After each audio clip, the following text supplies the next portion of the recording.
قال رسول الله صلى الله تعالى عليه وسلم: أصحابي كالنجوم بأيهم اقتديتم اهتديتم. سنة ألقى بها ربي إذا أحياني. الحمد لله رب العالمين، والصلاة والسلام على سيد المرسلين. أما بعد، فأعوذ بالله من الشيطان الرجيم. بسم الله الرحمن الرحيم. الصلاة والسلام عليك يا رسول الله، وعلى آلك وأصحابك يا حبيب الله. الصلاة والسلام عليك يا نبي الله، وعلى آلك وأصحابك يا نور الله.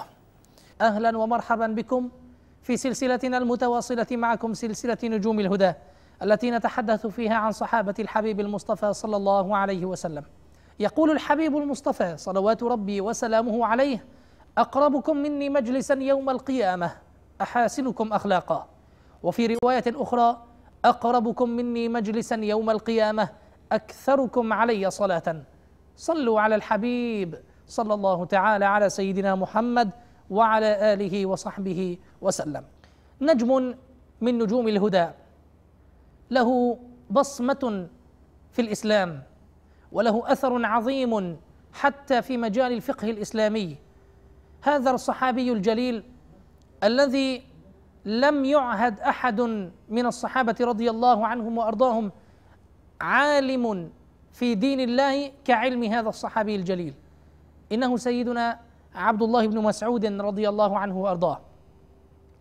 كان الحبيب صلوات ربي وسلامه عليه يقول عنه: من سره أن يقرأ القرآن رطبا كما نزل فليقرأه على قراءة ابن أم عبد.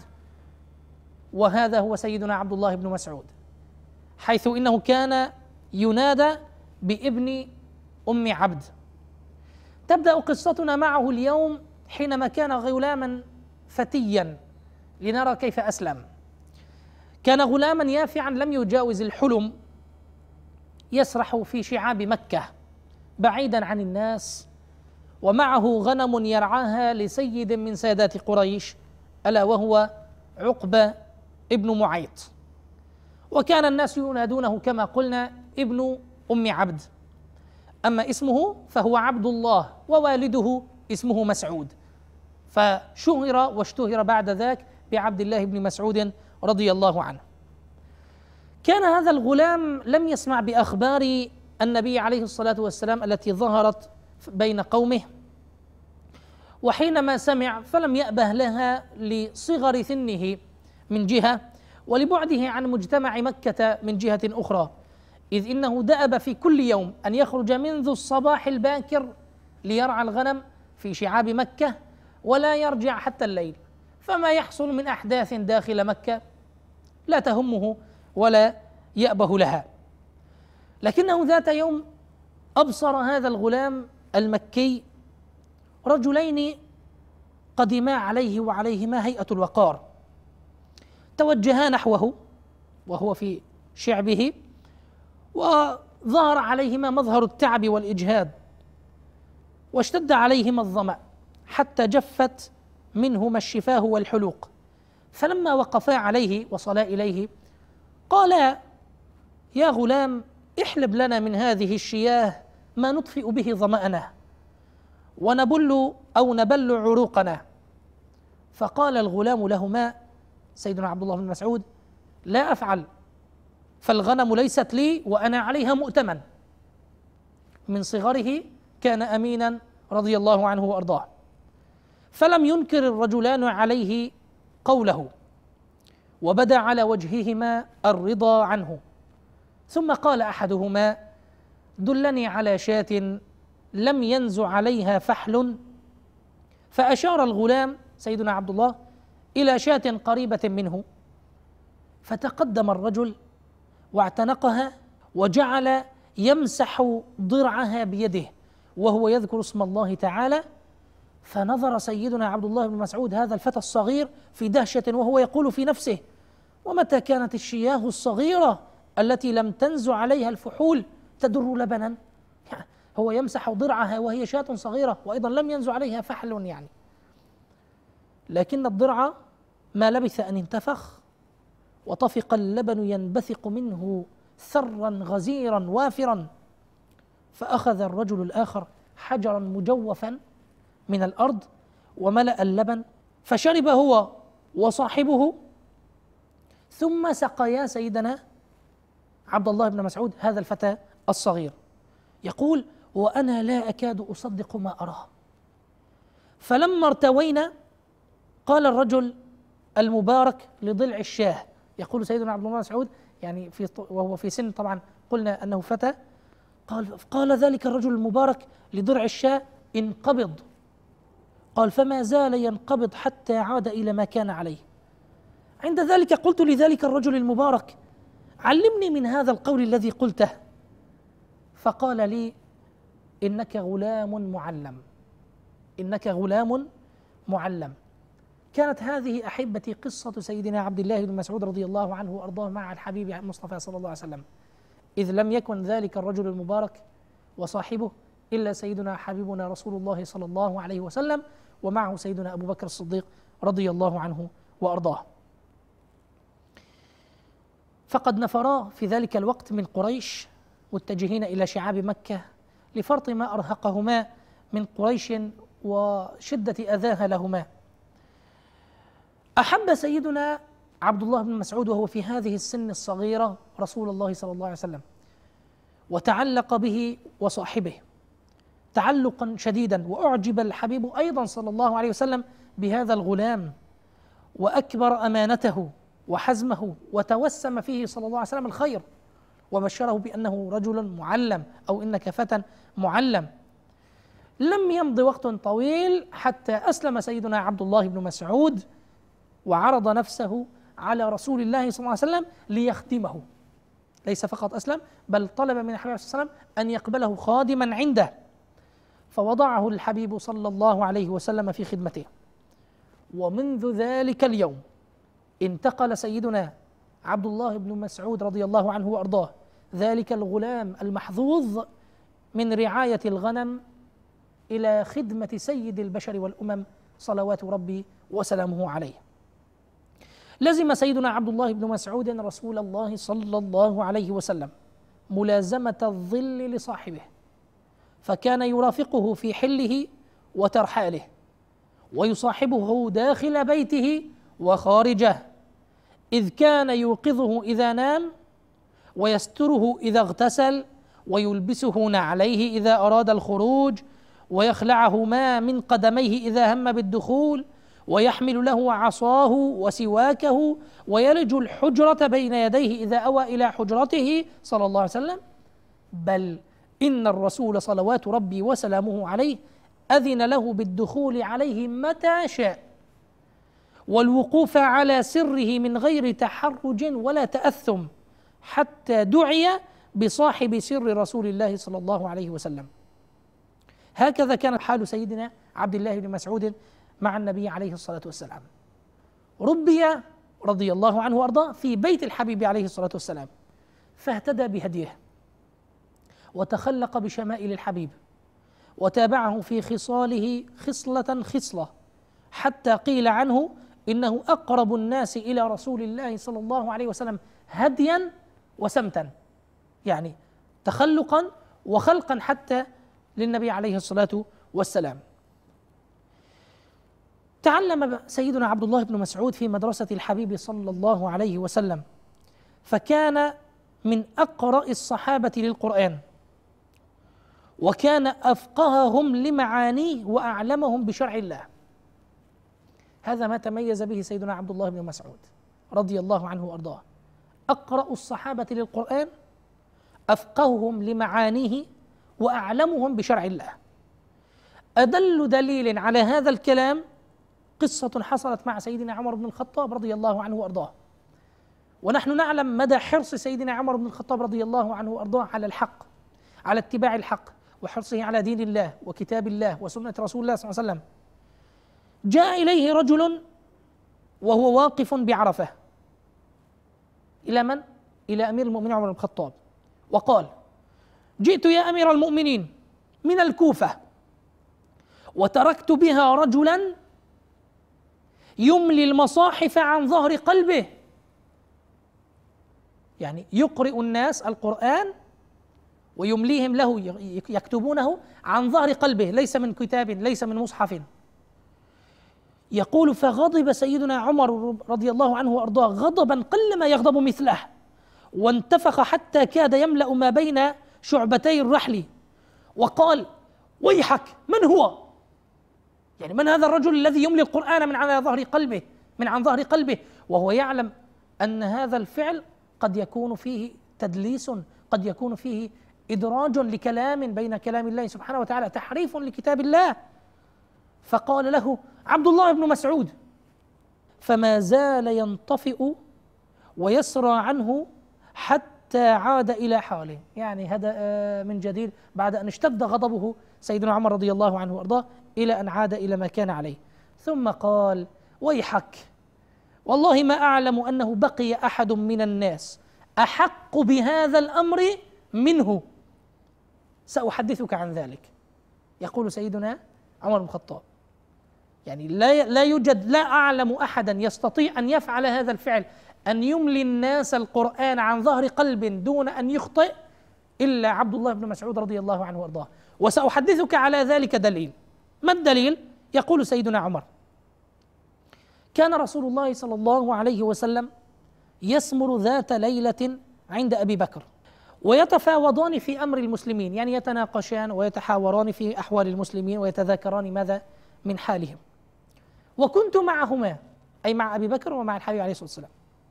ثم خرج رسول الله صلى الله عليه وسلم وخرجنا معه، فإذا رجل قائم يصلي بالمسجد، لم نتبينه، يعني ما بينا من هو، لم نستبن من هو.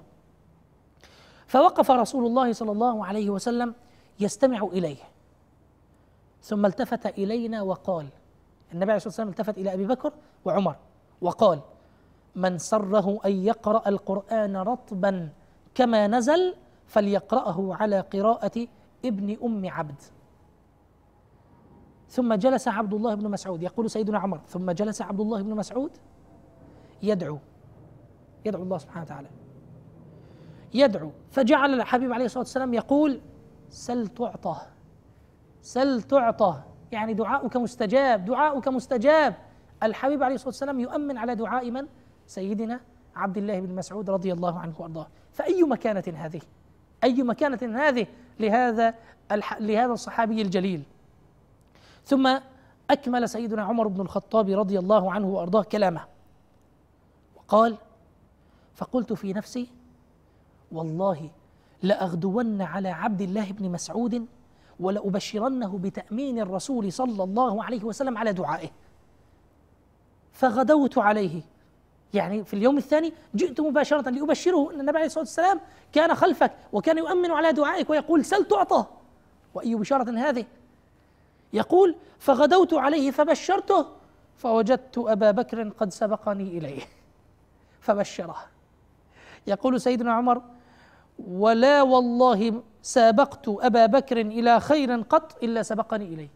كان سيدنا أبو بكر رضي الله عنه وأرضاه أسبق الناس من بين الصحابة للخير، وكان سيدنا عمر دائما يحاول أن يسبقه في هذه المسائل، لكن أبدا كان سيدنا أبو بكر رضي الله عنه وأرضاه دائما هو السابق، هو السابق دائما في الخيرات رضي الله عنهما ورضي الله عن صحابة الحبيب صلى الله عليه وسلم. صلوا على الحبيب صلى الله تعالى على سيدنا محمد وعلى آله وصحبه وسلم. بلغ سيدنا عبد الله بن مسعود رضي الله عنه وأرضاه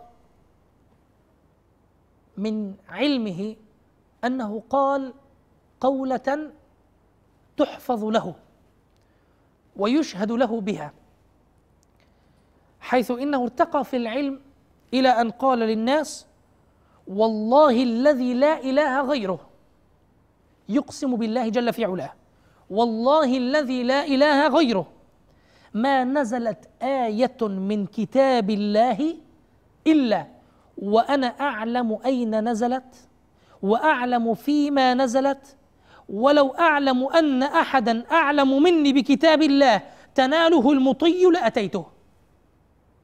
ما من آية من كتاب الله من أوله إلى آخره، إلا وسيدنا عبد الله بن مسعود يعلم أين نزلت ومتى نزلت ولم نزلت. هذا يسمونه العلماء أسباب النزول. ثم قال: ولو أعلم أن أحدا يعني يعلم أكثر مني وأستطيع الذهاب إليه لذهبت إليه وتعلمت منه. هذا دليل على حرص سيدنا عبد الله بن مسعود رضي الله عنه وأرضاه على طلب العلم. ولا يخفى عليكم إخوتي وأعزائي المشاهدين مدى أهمية طلب العلم. الحبيب عليه الصلاة والسلام دائما عندما كان يحضنا على التعلم كان يقول: فضل العالم على العابد، فضل العالم الذي يتعلم ويعلم الناس على العابد، على الذي يعبد الله، تقي صالح لكن ليس بعالم. ماذا فضله؟ قال: كفضل القمر على سائر النجوم، أو كما قال صلى الله عليه وسلم. والله جل في علاه أيضا قال في القرآن الكريم تمييزا بين العلماء وغيرهم، قال سبحانه: قل هل يستوي الذين يعلمون والذين لا يعلمون؟ وأما للدرجات في الجنة فقال سبحانه وتعالى: يرفع الله الذين آمنوا منكم والذين أوتوا العلم درجات. درجات. العلماء مقامهم مع الأنبياء، مع الصالحين، مع الشهداء. ونسأل الله تعالى أن يكرمنا وإياكم أحبتي بالعلم والعمل بما نتعلم. نسأل الله تعالى أن يرزقنا الإخلاص في كلا الأحوال. ولذلك كان سيدنا عبد الله بن مسعود يقول هذا الكلام، لأنه كان حريصا على العلم وحريصا على تعليم الناس وإفادة الناس والدعوة إلى الله جل في علاه. لم يكن مبالغا في قوله هذا كما يقول العلماء، فسيدنا عمر بن الخطاب رضي الله عنه وأرضاه كان يلقى ركبا في سفر من أسفاره. مرة كان في سفر من أسفاره فرأى يعني قافلة تمشي والليل مخيم يحجب يعني الركب بظلامه، يعني ليس يتضح من في الركب من أناس، وكان في الركب سيدنا عبد الله بن مسعود. فأمر عمر رضي الله عنه وأرضاه رجلا أن يناديهم فيقول لهم: من أين القوم؟ فأجاب من؟ عبد الله بن مسعود، لكن لا أحد يعلم أنه عبد الله بن مسعود. فقال سيدنا عبد الله بن مسعود: من الفج العميق، يعني الوادي العميق. فقال عمر: أين تريدون؟ فقال سيدنا عبد الله: البيت العتيق، يعني الكعبة المشرفة، بيت الله الحرام. فسيدنا عمر التفت إلى أصحابه وقال: إن فيهم عالما، يعني هذا الجواب جاءوا من الفج العميق قاصدين البيت العتيق، هذا ليس بكلام إنسان عاميا بل هو عالم. فالتفت إلى أصحابه وقال: إن فيهم عالما. فأمر رجلا أن يناديهم ويقول ويسألهم: أي القرآن أعظم؟ يعني أي آية أعظم في كتاب الله سبحانه وتعالى، والقرآن كله عظيم، لكن أعظم آية. فأجابه سيدنا عبد الله بن مسعود قول الله سبحانه وتعالى بعد أعوذ بالله من الشيطان الرجيم: الله لا إله إلا هو الحي القيوم لا تأخذه سنة ولا نوم. فقال أن هذه الآية هي أعظم القرآن. فسيدنا عمر أراد أن يستفسر أكثر فقال ناداهم: أي القرآن أحكم؟ يعني الحكم فيه واضح وقوي. فقال سيدنا عبد الله بن مسعود: أو فيه الحكمة يعني. فقال عبد الله بن مسعود رضي الله عنه وأرضاه: إن الله يأمر بالعدل والإحسان وإيتاء ذي القربى. فنادى سيدنا عمر: أي القرآن أجمع؟ يعني أجمع للخير وأجمع للعلم. فقال سيدنا عبد الله بن مسعود: فمن يعمل مثقال ذرة خيرا يره ومن يعمل مثقال ذرة شرا يره. أجمع، الخير ستراه والشر ستراه. فناداهم سيدنا عمر أيضا وقال لهم: نادهم: أي القرآن أخوف؟ يعني أي آية في القرآن الكريم فيها تخويف أكثر؟ أجابه سيدنا عبد الله بن مسعود: ليس بأمانيكم ولا أماني أهل الكتاب من يعمل سوءا يجز به ولا يجد له من دون الله وليا ولا نصيرا. أكثر آية تخيف في كتاب الله سبحانه وتعالى على قول سيدنا عبد الله بن مسعود. فقال سيدنا عمر، ما زال الحديث شغال دائرا بينهم، فقال عمر: نادهم أي القرآن أرجى؟ أرجى بمعنى ترجو منه رحمة الله سبحانه وتعالى. فقال سيدنا عبد الله بن مسعود رضي الله عنه وارضاه: قل يا عبادي الذين أسرفوا على أنفسهم لا تقنطوا من رحمة الله إن الله يغفر الذنوب جميعا إنه هو الغفور الرحيم. بعد هذه الأسئلة وسماع إجاباتها قال سيدنا عمر بن الخطاب رضي الله عنه وارضاه: أفيكم عبد الله بن مسعود؟ قالوا: نعم. فعرف أن هذا الكلام لا يقوله إلا عبد الله بن مسعود، هذا علم عبد الله بن مسعود رضي الله عنه وارضاه بكتاب الله سبحانه وتعالى. صلوا على الحبيب صلى الله تعالى على سيدنا محمد وعلى آله وصحبه وسلم. لم يكن سيدنا عبد الله بن مسعود رضي الله عنه وارضاه عالما عابدا زاهدا فحسب، إنما كان مع ذلك قويا حازما مجاهدا مقداما إذا جد الجد. حسبه أنه أول من أسلم على ظهر الأرض وجهر بالقرآن بعد النبي عليه الصلاة والسلام. ليس أول من أسلم المقصود، إنما أردت أن أقول إنه أول مسلم يجهر بالقرآن بعد النبي عليه الصلاة والسلام. كيف؟ اجتمع يوما أصحاب النبي عليه الصلاة والسلام وكانوا في مكة، وكانوا قلة مستضعفين، فقالوا: والله ما سمعت قريش هذا القرآن يجهر به أو يجهر لها به قط، فمن رجل يسمعهم إياه؟ من الذي يستطيع أن يقوم في قريش ويقرأ القرآن جهرا أمامهم؟ فقال سيدنا عبد الله بن مسعود: أنا أسمعهم إياه. فالتفتوا قالوا: إنا نخشى عليك. وكان سيدنا عبد الله بن مسعود نحيف الجسم ضعيفا، يعني هيئته ضعف. قالوا: إنا نخشى عليك، إنما نريد رجلا له عشيرة، ليس فقط قوة بدن، إنما عشيرة تحميه لكي لا تتعدى عليه قريش. فقالوا: إنما نخشى عليك، إنما نريد رجلا له عشيرة تحميه وتمنعه منهم إذا أرادوه بشر. فقال: دعوني فإن الله سيمنعني ويحميني، اتركوني ليس لكم شأن في هذا. ثم غدا إلى المسجد في اليوم الثاني حتى أتى مقام سيدنا إبراهيم من الضحى، وقريش جلوس حول الكعبة، فوقف عند المقام ثم بدأ يقرأ قول الله سبحانه وتعالى وهو يرفع صوته: بسم الله الرحمن الرحيم الرحمن علم القرآن خلق الإنسان علمه البيان. ومضى يقرأ رضي الله عنه وأرضاه، فتأملته قريش وقالت: ماذا قال ابن أم عبد؟ ماذا كان يقول؟ تبا له. بعضهم يقول إنه يقرأ ما تلي على محمد أو ما جاء به محمد صلى الله عليه وسلم.